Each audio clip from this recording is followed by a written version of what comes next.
Good afternoon, Mr. Nayak, Dr. Bhatt, Dr. Commander Rana, the organizing committee members, particularly Dr. Shetty for inviting me for this really relevant and timely conclave here. For me, it's a delight to be back here on this campus. Some of you might remember me, I think the faculty at least, from the days I used to come here every month, sometimes more, to harass the faculty for content for the website which we built. And whenever I would get the time, I would take a couple of guest lectures on digital and defense journalism. You'll forgive me, I have a cold, so you won't get to hear my powerful baritone voice, as they say. I suspect one of the reasons why Dr. Dasruth Shetty invited me was that as a journalist, I had the liberty, theoretically, to speak truth to power. Unlike corporates, which are constrained by political correctness. In the process, I might land up perhaps offending some sensibilities. I hope it will be taken in the spirit that it is meant. And also because I think it's part of my job description. Since I have just 15 minutes, let me break up my talk into 3 segments of about 5 minutes each. 2 of them on why this enforced, and I put stress on the word enforced, CSR, while good on paper, is in reality nothing but horse manure. The second part of what I would like to do is I would like to ask a question which has plagued me for a long time, ever since I started getting interested in the development domain. And I hope somebody here will be able to answer that question, but that comes later. On April 1, 2014, I'm not sure why that particular date was chosen, maybe somebody in the government has a good sense of humor. India became the only nation to regulate and mandate CSR for a group of companies registered under the Companies Act. Incidentally, this proposal was not done by this government, but was put forward by the Manmohan Singh government on its last legs.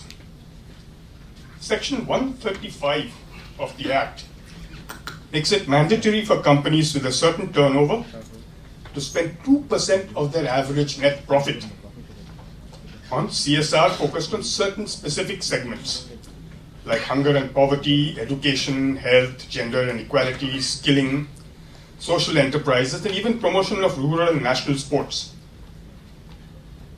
Given that most, if not all, these things are areas which need urgent attention, I don't think anybody can find fault with that idea. But there's a saying that, the road to hell is paved with good intentions. Most large companies in India and across the world already run trusts which indulge in philanthropic work. Some, like the Tatas and Birlas and a few others, do it as part of their company culture. Others do it for tax benefits, others do it for other financial breaks.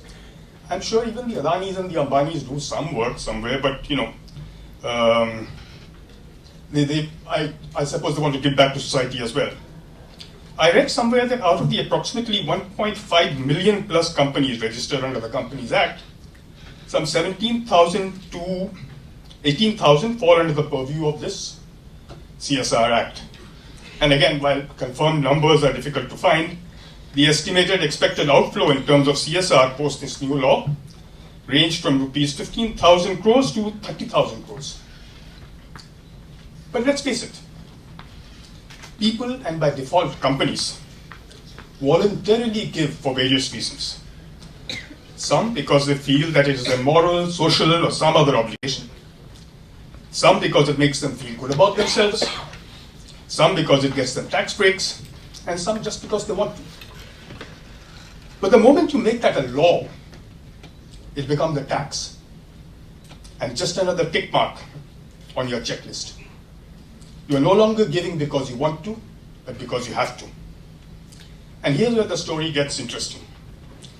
As I said, most of the very large corporates already have philanthropic arms. And all they had to do was to ensure that the focus of their sort of CSR shifted or aligned with the government's, thing. Others set up internal teams who then farmed out the work to so-called implementing partners. India has about 350,000 registered NGOs. That's more than double the number of schools that we have, but that's another story. Of which about a fourth, that's 1/4 of them, are actually capable and do some work on the ground. You have a lot of trusts and NGOs which are just registered and then they become defunct. A large number of them, however, the ones that work, lack the systems and the formal structure required by the corporates to ensure accountability and proper records, while others find it difficult to register with the government's official register of NGOs. So some of the bigger NGOs are positioning themselves as facilitators, influencers, enablers, or in other words, middlemen. Many corporates took the easy way out by aligning with and investing with the government's pet projects, like the Swachh Bharat Abhiyan, which is the Clean India project, building toilets. Some just donated to the Prime Minister's Relief Fund.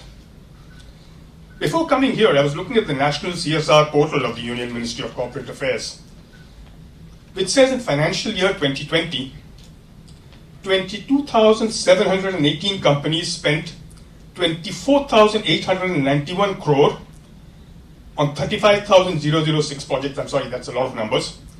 While in financial year 2021, 17,707 companies spent 24,865 crore on 36,000 projects. But this was, not quite what the Minister of State for Corporate Affairs, Rao Inderjeet Singh, said in Parliament. According to him, CSR expenditure in financial year 2021 fell sharply by about 64% year on year to just 8,828 crores. Of this, the public sector undertakings contributed 561 crores, and the rest came from the private sector. But we'll let that pass because data collection in a country as large as ours is an incredibly tough thing, and at the same time, it depends on who wants to prove what. As they say, lies, damn lies, and statistics. But here's where things get even more interesting. One of the areas where you can apparently invest in CSR is conservation of national heritage, on which some 46.5 crore was spent in financial year 2016. The next year, it trebled to 155.78 crore. Why? Because 5 of our Navaratnas, our PSUs, or public sector jewels, contributed 146.83 crore for the Statue of Unity. Now, I have nothing against statues, although I do wonder how much is spent on, cleaning bird poop from it and whether that contributes as CSR. But how does that help the underprivileged? How does that help the poor, the hungry? Isn't that what CSR is supposed to be doing? But there's more. There was a rather brilliant article in the New Indian Express, where I once used to work just recently, which says that most corporates work in states which already have very good development indices. I mean, that's normal, right? You wouldn't want to work in a state where you don't have enough infrastructure and stuff like that. And obviously, they want to do their CSR work in that particular state itself. So here's what that actually means.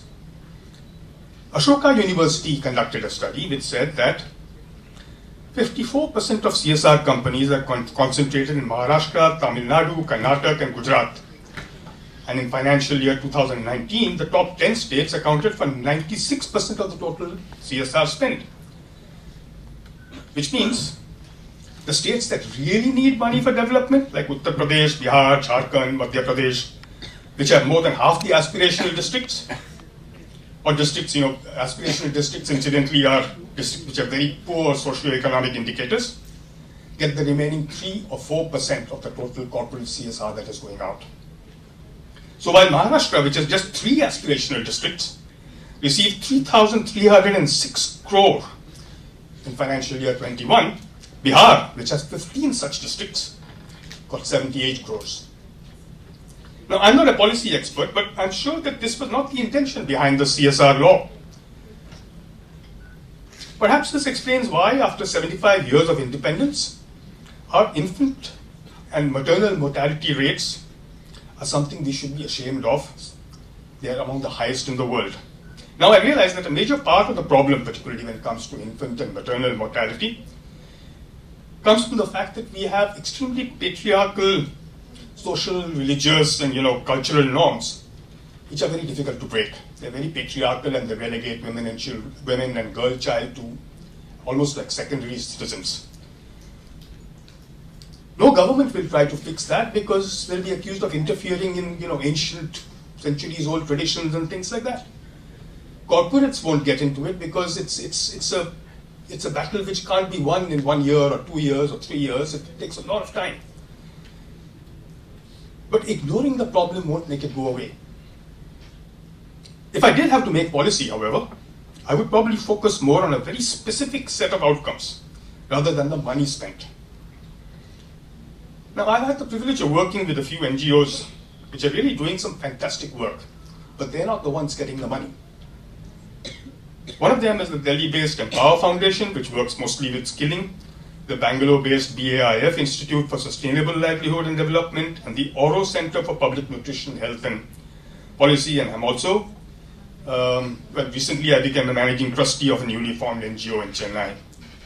And from the little I've learned, while there are lots of NGOs which are doing some incredible work, like I said, the funding is not going to them.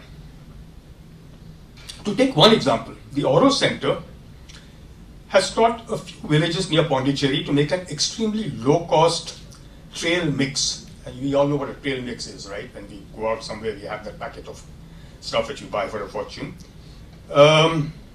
Basically a handful of nuts and a few other things which are supposed to give you all the nutrition you need for a particular time. The Oro Center taught local women in some villages to make a local version of this trail mix at a very, very economical rate. And the idea was that they could pack it, distribute it amongst themselves, and perhaps even sell it to neighboring villages. And hopefully, after a while, maybe even those villagers would pick it up and start making it. Now, this does two things. One, and these are two things which the government also is apparently very keen on doing. One, it offers low-cost nutrition to people who need it the most. Two, it empowers women because they are the ones who are making it, and it allows them to, probably earn some money. But guess what? Not a single corporate came forward to help distribute or market this. Not one, not yet. So much for social responsibility. Which brings me to the question which has really left me scratching my head for a while. Ever since I started getting interested in this particular thing, and maybe, because I'm new to this game, I really haven't understood it properly. But I suspect that even the lucky outfits which do get money are struggling with the same problem. How do you help people who don't want to be helped? Let me give you, since I only had 15 minutes, I'll just quickly wrap it up here. Let me take you to an aspirational district called Yadgir, which is somewhere in the northeastern Karnataka. A huge chunk, 90% of the district is below the poverty line. All of them are, in the OBC and scheduled caste and that kind of a category. And all the youngsters that could have left in search of better options somewhere else. The people who still live there are extremely content with the way things are. You go there with a handout, they'll say, thank you very much, we appreciate it, goodbye. You tell them that, I'm trying to give you some work to help you get ahead in life. They'll say, sorry, not interested. We've been living like this for so many centuries, why would I want to, suddenly start working? If you try to give them work, they're not interested. If you try to teach them skills, there is pushback from village elders who say that this is how they've lived for hundreds of years, and they see no reason to change. In other words, it's an aspirational district with no aspirations. And if somebody can tell me how to fix that, I'd be really, that's a question I'd be grateful. I'm all ears if somebody can give me an answer to that one. I guess that's about all that I have to say. I hope it made some sense to the people here. Thank you very, very much.